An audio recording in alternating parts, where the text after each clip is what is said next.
There are legends in Louisiana history that sometimes take a life of their own.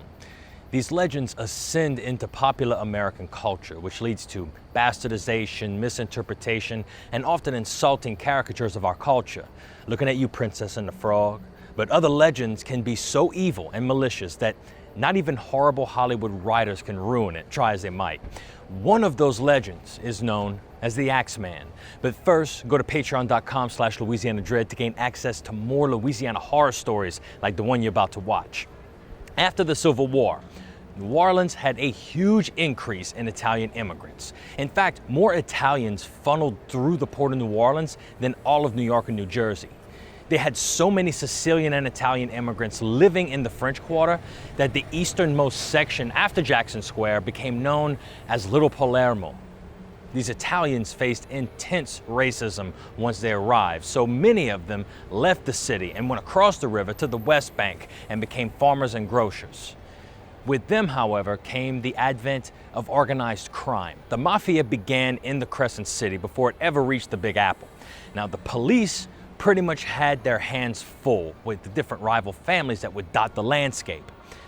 So many shootings and knife fights occurred along Decatur Street, for example, that it was nicknamed Vendetta Alley. So it wasn't so shocking when Joseph and Catherine Maggio showed up dead in their apartment above their grocery store in May of 1918. At first glance, it might seem like these two hardworking Italians were slain by the mafia. In fact, that's what literally everyone thought. But if one looks closely at how they died, it might raise some eyebrows. While the two were asleep, the killer crept into their home and cut their throats with a straight razor, then proceeded to completely bash their heads in with an axe. Nothing was stolen from the home because all of their valuables were in clear sight and still left untouched. The bloody clothing of the killer was found at the scene because he apparently changed into something clean just before leaving the scene. An eerie message was found written in chalk that said, "Mrs. Joseph Maggio will sit up tonight. Just write Miss Tony." Immediately, arrests were made, and of course they were all Italian, but were all released later due to the lack of evidence. About a month later in June, another grocer, Louis Bessemer, and his mistress, Harriet Lowe, were attacked by a mysterious figure. Louis was hit with an axe above his right temple and Lowe over her left ear. They were found the next morning, laying in their own blood, but miraculously were still alive. Harriet Lowe had extensive damage to her face and had corrective surgery, but would die only 2 days after the surgery. Wild thing though, before she dies, she told authorities that she believed it to be her husband that attacked her. Louis Bessemer was promptly arrested and served 9 months in jail before a jury deliberated for about 10 whole minutes and found him not guilty. After that, he was released from jail, but still no attacker was found. A couple months go by without incident until August 5th, when an 8-month pregnant woman named Mrs. Schneider woke up to see a dark figure standing over her. Now, if you've been keeping up with the channel for a while, you might remember the story of the cauchemar. Although similar in some respects, the cauchemar usually just scares you while you're under sleep paralysis. This dark figure, however, proceeded to beat Mrs. Schneider over the head repeatedly with what authorities presumed to be a lamp. Now, she was found by her husband, Ed Schneider, when he got home from work shortly after midnight. Surprisingly, Miss Schneider survived and gave birth to a healthy baby girl only 2 days after the incident. Now, as is the running theme here, one guy was arrested but released on a complete lack of evidence. But after this assault, authorities began to publicly acknowledge that it was related to the attacks on Bessemer and Maggio. It was unclear if the attacker would strike again, but the people of the West Bank didn't have to wait long, really. Only 5 days after the Schneider assault, another grocery store owner, Joseph Romano, was attacked in his home that he shared with his 2 nieces. The girls woke up to loud sounds coming from their uncle's room next door and went to investigate. Joseph Romano clearly had taken an intense blow to the head, but the girls saw the assaulter flee the house. Romano died 2 days later from severe head trauma, but thanks to the description from the girls, authorities now had an idea of who or what they were dealing with. The girls described the killer as a dark-skinned, heavy-set male who wore a dark suit and slouched hat. On top of this description, Authorities had several other clues to work off of. The location of the crime was ransacked, but nothing was ever stolen. The panels of the victim's doors or windows were chiseled away to gain access into the home. The killer used the victim's axe and blades that they kept outside. And lastly, the majority of the victims were Italian. With this attack, the city grew into an absolute frenzy. There was an axe murderer on the loose. People would call the police to report a suspicious character walking through the neighborhoods. Sicilian and Italian families would sleep in shifts to protect themselves, and people began to carry loaded shotguns. Panic seemed at an all-time high in New Orleans, but months would go by without an incident. As the months went by, no new Axeman murders occurred, so people let their guard down slowly until March 10th, 1919. Charles and Rosie Cortimiglia were Italian grocers that lived in an apartment above their Gretna grocery store with their 2-year-old daughter, Mary. Rosie woke up and found her husband fighting with a large axe-wielding man. As her husband fell to the ground in a pool of his own blood, Rosie grabbed Mary and begged to be spared. This would be in vain, as the Axeman swung his axe at them both. Their neighbor, Lorlando Giordano, found them after hearing a commotion. So he rushes over and sees that Rosie is severely injured in the doorway, still clutching her now deceased daughter. Both Charles and Rosie survived the attack, but when Rosie regained consciousness is when things took an unexpected turn. The Jefferson Parish sheriff at the time was Louis Marrero, who was known for his intolerance to the mafia and really Sicilian and Italian immigrants. He was utterly convinced these Axeman murders were nothing more than the mafia trying to strangle the town and take it over completely. It just so happened that the Cortimiglia's neighbor, Lorlando Giordano, and his son, Frank, were in one of those families, all too familiar with organized crime. The problem was that there was zero evidence to pin on the Giordanos. Lorlando was elderly and in poor health, while Frank was too large to have been able to fit through the panel out in the back door. Marrero and his team would interrogate Rosie extensively while she was in Charity Hospital. When she was well enough to be released, Marrero immediately arrested Rosie as a material witness and incarcerated her in the Gretna jail. She was released only after she signed an affidavit implicating her neighbors, so she did. Rosie stated that it was indeed the Giordanos that attacked her and Charles, and they were promptly arrested. Charles, however, denied his wife's accusations and vehemently denied the Giordanos of any wrongdoing. The father and son were still charged and found guilty of murder, with Lorlando getting a life sentence and his son Frank set to hang for the crimes they did not commit. After the intense trial, Marrero felt accomplished, with the Giordanos behind bars and one getting the death penalty.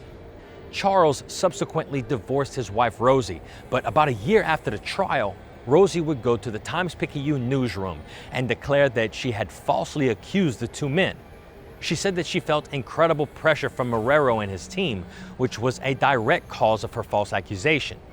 She was even tried for perjury, but the damage to Marrero's reputation was done.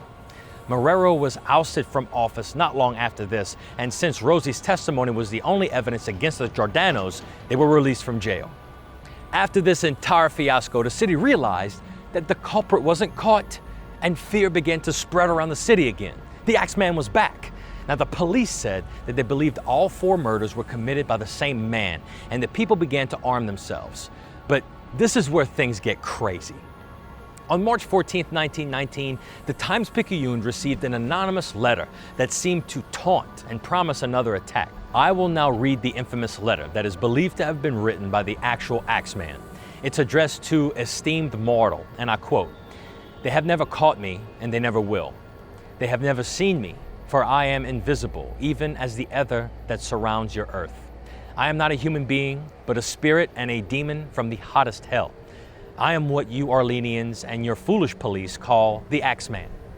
When I see fit, I shall come and claim other victims. I alone know whom they shall be. I shall leave no clue except my bloody axe, besmeared with blood and brains of whom I have set below to keep me company. If you wish, you may tell the police to be careful not to rile me. Of course, I am a reasonable spirit." I take no offense at the way they have conducted their investigations in the past. In fact, they have been so utterly stupid as to not only amuse me, but His Satanic Majesty, Francis, Joseph, etc. But tell them to beware. Let them not try to discover what I am, for it was better that they were never born than to incur the wrath of the Axeman. I don't think there is any need for such a warning, for I feel sure the police will always dodge me as they have in the past. They are wise and know how to keep away from harm. Undoubtedly, you Orleanians think of me as a most horrible murderer, which I am, but I could be much worse if I wanted to. If I wished, I could pay a visit to your city every night. At will, I could slay thousands of your best citizens, for I am in close relationship with the Angel of Death. Now, to be exact, at 12:15 earthly time on next Tuesday night, I am going to pass over New Orleans. In my infinite mercy, I am going to make a little proposition to you people. Here it is. I am very fond of jazz music, and I swear by all the devils in the nether regions that every person shall be spared in whose home a jazz band is in full swing at the time I have just mentioned. If everyone has a jazz band going, well, then so much the better for you people. One thing is certain, and that is that some of your people who do not jazz it on Tuesday night, if there be any, will get the axe. Well, as I am cold and crave the warmth of my native Tartarus, and it is about time that I leave your earthly home, I will cease my discourse, hoping that thou wilt publish this, and that it may go well with thee. I have been, am, and will be the worst spirit that ever existed, either in fact or realm of fancy. Signed, the Axeman. Needless to say, the night of March 19th, jazz music flowed through the city more than storm water when they don't open the pumps. The rich would hire bands to play at their homes and invite their friends to enjoy it, which culminated with hundreds of house parties just around the whole city. And those who couldn't afford a band would flock to the dance halls. Amateur bands played in the streets, and not a soul was killed that night. It would stay that way for months. But then came August. August 10th, 1919, another grocery store owner named Steve Boca was awakened in his sleep to find a dark figure hovering over his bed. One swift axe blow to the head knocked Steve unconscious, and when he came to, Steve stumbled to his neighbor's house covered in blood. His head was split open and he collapsed, but he actually survived. He couldn't remember details about the assailant, but authorities discovered that nothing was stolen, and the intruder used Steve's own axe to chisel the back window open. The Axeman was back again for more souls, but his next target would fight back. A local drugstore owner named William Carson encountered the Axeman on September 2nd, but he was ready. An intruder broke into his home, and Carson fired several shots at him. The potential killer left a broken door and his axe behind. This must have pissed the Axeman off, because he broke into Sarah Lauman's locked home the very next night. Her neighbors discovered her unconscious in her bed with a severe head injury and missing several of her teeth. Luckily, Sarah recovered, but a bloody axe was found in her front yard. For the third time in 2 years, the city of New Orleans went into hysterics. They wouldn't need to worry for long, though, because the last attack would be October 27th, 1919. Yet another unlucky grocery store owner would fall victim, and his name was Mike Pepitone.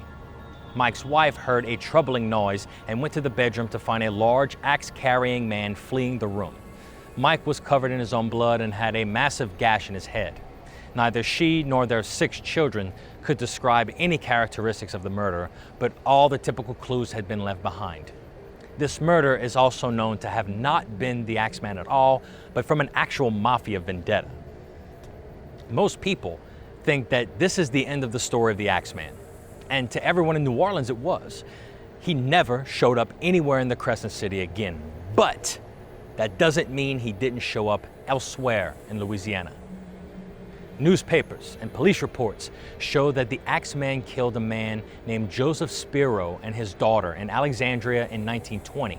He also killed Giovanni Orlando of DeRitter in western Louisiana a month later, and Frank Scalisi of nearby Lake Charles in April of 1921. The Axeman would disappear from history after that, but would remain ever present in pop culture, from songs, books, movies, and even American Horror Story, which is the textbook definition of cultural appropriation, but I digress. The Axeman is still a horror icon of Louisiana culture and will continue to terrify people who hear a bit of movement in their homes at night. Be sure to lock your doors and prepare for the Louisiana Dread horror anthology series that depicts the Axeman in the most authentic story on record. Your donations and contributions on Patreon will help to fund this Axeman story, as well as 10 other bone-chilling tales from Louisiana's thrilling folklore and history. Now, we couldn't bring you this information without your support on Patreon, and we'd like to thank all of those who have already contributed and encourage anyone watching this video right now to consider becoming a patron at patreon.com/LouisianaDread. For more Louisiana history, horror, folklore, and culture, be sure to subscribe to this YouTube channel. I'm Kyle Crosby, and this is Louisiana Dread Quick History.